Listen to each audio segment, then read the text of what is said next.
I heard the coolest term the other day, and that is enclothed cognition. Enclothed cognition is a psychological concept that describes how the clothes we wear can influence our emotions and our behaviors. This term originated in a 2012 study that revealed how clothing influences our thinking through the physical experience of wearing it. This means wearing a specific clothing item can trigger behaviors or even mental states associated with what that clothing represents to us. For example, wearing a workout clothes might make you feel more active or more motivated. When I first heard this term, I loved it because I have personally found that I have a very profound difference between days when I take 3 minutes to get dressed and feel somewhat put together versus the days that I don't. And I felt like I finally had some scientific way of explaining why it is that I feel this way. Getting dressed in the morning seems like a very simple act, but it can completely transform our day. And by extension, and you might say I'm exaggerating here, but I personally mean it, I think it can change our lives. And while it may seem like a very mundane part of our routine, it is far more than just picking out our clothes.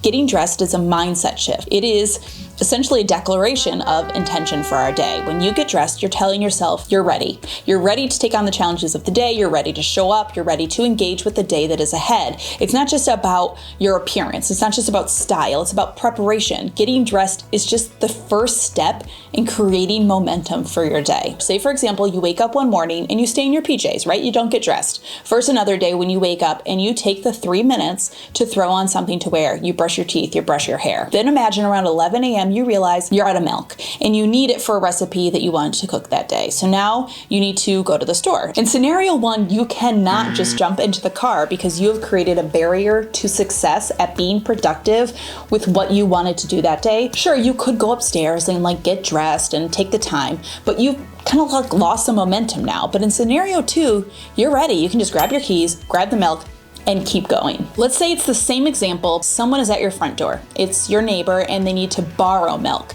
Scenario one, you're maybe a little embarrassed. You're answering the door in your pajamas. You don't feel comfortable inviting them in. And then you awkwardly get them some milk and they say thank you and they leave. But in scenario two, you are more open and inviting and feeling comfortable because you are properly clothed. You might invite them in. You might have a nice chat. Hey, whoa, slow down. You might leave feeling a little bit better from a nice interaction with a neighbor. Why is this? Why do we feel more capable to handle the day in a nice pair of jeans and a cute top versus last night's pajama shorts and an old band tee? And it is because certain clothing can prime certain behaviors or attitudes, meaning that it prepares your mind to act in a way that is consistent with what you are wearing. If you're wearing an outfit that you feel put together in, you are more likely to act in a way that exudes more confidence and self-assurance. And this is all science. This happens because clothing cues your brain to associate your attire, your outfit, with self-confidence. And wearing certain clothes can even change how you see yourself. Maybe you aren't someone who typically feels really confident, but the right clothes can change that. Psychologists refer to this as the looking glass self,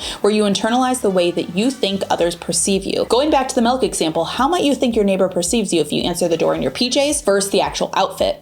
If you feel like your outfit projects confidence or organization or that you are capable, you are more likely to actually embody these traits because you own your reinforced self-image. This creates a positive feedback loop. Confident attire leads to confident action, which in turn reinforces that sense of confidence from the attire. Okay, so this is all really neat, right? That the way that we dress can impact not just our actions, but how we view ourselves. It can make us feel more self-assured, but I want you to hang on to your hats, okay? Because I'm about to come at you with some science that's really gonna knock your socks off. Are we still saying knock off your socks? Are we still hanging on to our hats? I don't know. Am I dating myself as an 80-year-old woman? Watch your socks and hats, because here we go. When we wear clothes that make us feel powerful or confident or mature or polished or whatever, it doesn't just impact our psychology, but it can actually influence our biology. Because just feeling a certain way can trigger different hormonal and neurological effects. Let's dive into it. Show me the research. Research suggests that feeling powerful or confident can trigger changes in our hormone levels of testosterone and cortisol. Wearing clothing that makes us feel powerful can actually elevate testosterone levels, and higher testosterone levels are linked with improved self-assurance and willingness to take risks. Dressing in a way that makes you feel in control or really capable can reduce cortisol levels, which, if you don't know, that is the stress hormone. Lower cortisol levels are associated with improved decision-making and reduced stress, which can further enhance your confidence. Clothing can also activate specific neural pathways tied with traits associated with them. For example, wearing certain clothes can trigger neurological responses that match up with the behaviors associated with that clothing. So, wearing workout clothes can make you feel more energetic and prepared for physical activity because your brain associates the clothes with movement and fitness. Or in that other study I told you about earlier, where the one that it actually coined enclothed cognition, they did a study where they had people perform attention-based tasks. They had one group wear a white coat, and they told them that that white coat was a doctor's lab coat. Then they had another group who wore the same coat, but they were told it was a painter's coat. Those who wore the coat that was described as a doctor's lab coat performed better on the attention-based tasks, meaning just thinking that they were wearing a doctor's lab coat actually made them more capable of performing these tasks. Science says it is because wearing these clothes that we view as professional or as being used for high stakes work stimulates activity in the prefrontal cortex. This is the area of the brain responsible for decision making, planning, and attention. So, can a 3-minute task of getting dressed change your life? I opt to say it can. The truth is, at the end of the day, we boil down to the choices we make. I've said this in a bajillion videos. Not necessarily always the big monumental choices, but often these little daily choices. Choosing to hit snooze, choosing to eat a homemade meal instead of fast food, choosing to exercise for 15 minutes instead of doom scroll, and choosing to get dressed in the morning. Getting dressed creates this small but powerful habit that says, this day has begun, and I'm going to have this kind of day. And while getting dressed seems like the simplest, most easy task, something we literally do every day, sometimes it isn't. There's a lot that goes into getting dressed. There's the planning of the outfit, there's how you feel in the clothes that you own, and then there's just a lot of other little factors. So here are my 4 quick tips to make getting dressed in the morning easier. 1, easiest win is to set out your outfit the night before. Not having to worry about what you're going to wear in the morning makes it 1,000 times more likely that you're going to do it. Picking out an outfit the night before is often easier because your brain is in a different state of mind as it starts releasing melatonin, and it's slowing down for the day. In the morning, your brain is typically juggling multiple priorities, like getting dressed, preparing for the day ahead, possibly managing unexpected stressors like children, and why doesn't my child want to eat this breakfast that I made? And you ate this breakfast every single morning for the last 10 mornings, why don't you want to have it today? You get what I'm saying. This mental load can make even small decisions like choosing your outfit feel even more overwhelming. But by deciding the night before, you can free up mental energy. It's one less thing to think about in the morning. 2, keep your closet simple. Sure, this is easier said than done, and I'll link a few of my videos down below on keeping a more simple closet, but a simplified closet means you can kind of just look and grab. It's not cluttered down with tons of outfits that you don't usually wear or stuff that doesn't fit.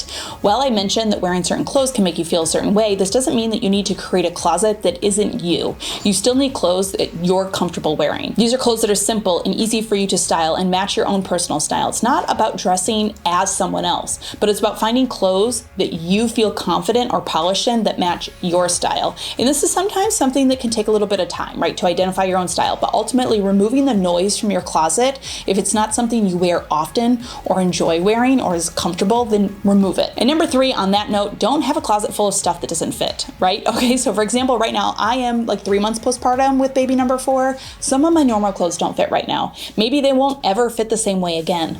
I don't have these clothes in my closet because it's just noise. It's just things I can't wear, things that make finding an outfit harder. It reduces decision fatigue of finding an outfit. 4, buy with intention.